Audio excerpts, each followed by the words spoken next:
1967 में एक मूवी आती है आखिरी खत। इंडिया सिनेमा में ये पहली मूवी ऐसी होती है जो ऑफिशियल एंट्री बनती है ऑस्कर्स के लिए। ये पहली मूवी होती है जो ऑस्कर्स के लिए एंट्री पाती है और यहीं से सुपरस्टार राजेश खन्ना की शुरुआत होती है। 1969 से लेकर 1971 तक लगातार 15 हिट मूवीज देने का रिकॉर्ड राजेश खन्ना के नाम पे था। लेकिन ये सुपरस्टार जितनी तेजी से उठा उतनी तेजी से ही ये सुपरस्टार नीचे भी आ गया। ये जो राइज एंड फॉल था उसके पीछे पता है सबसे बड़े क्या कारण थे। राजेश खन्ना ना बेहद इनडिसिप्लिन्ड थे। कुछ समय पहले राजेश खन्ना की जब 10th डेथ एनिवर्सरी थी तो उसमें उनकी जो को स्टार थी शर्मिला टैगोर, उन्होंने अपने इंटरव्यू में बताया कि राजेश खन्ना अगर सुबह 9 बजे की शिफ्ट होती थी तो 12 बजे से पहले कभी नहीं आते थे। उनकी पेयरिंग इतनी सुपरहिट थी, उनकी मूवी साथ में इतनी पसंद करी जाती थी।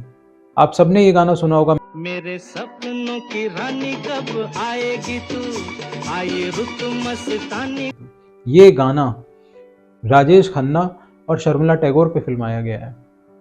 दाग बहुत सी सुपरहिट फिल्म्स थी। 10 फिल्म साथ में करने के बावजूद शर्मिला टैगोर ने यही कहा कि मुझे काका के साथ यानी राजेश खन्ना के साथ काम करना पसंद नहीं था क्योंकि वो इतना लेट लतीफ़ी करते थे। और ये ना उनकी ज़िंदगी का सबसे बड़ा इशू था जिसकी वजह से प्रोड्यूसर्स भी उन्हें साइन करने से कतराने लगे थे। उनकी शराब पीने की आदतें बढ़ती चली गई। उनका अपना डिवोर्स जो हुआ डिम्पल कपाडिया के साथ, उसमें सबसे बड़ा रीज़न था उनकी ये अल्कोहलिक हैबिट्स। एक इंसान सफल जो होता है बहुत मेहनत से हो पाता है। सफलता पाना बहुत कठिन काम होता है, लेकिन उससे भी कठिन काम होता है उस सफलता को हैंडल करना। और उससे भी ज़्यादा यानी सबसे जो कठिन काम होता है वो होता है उस सफलता को मेंटेन कर पाना।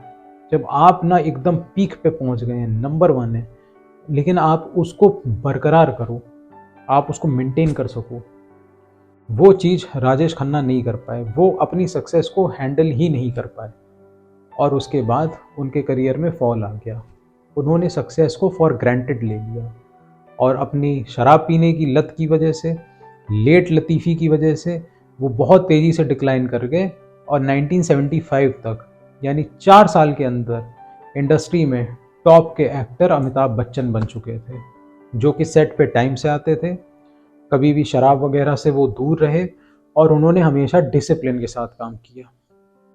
तो आपने देखा कि कितना बड़ा सुपरस्टार, बॉलीवुड का पहला सुपरस्टार राजेश खन्ना भी अपने इनडिसिप्लिन की वजह से और अपने दुर्व्यसनों की वजह से जितनी तेजी से शिखर पे गया था उतनी तेजी से वो धड़ाम होकर जमीन पे नीचे आ गिरा।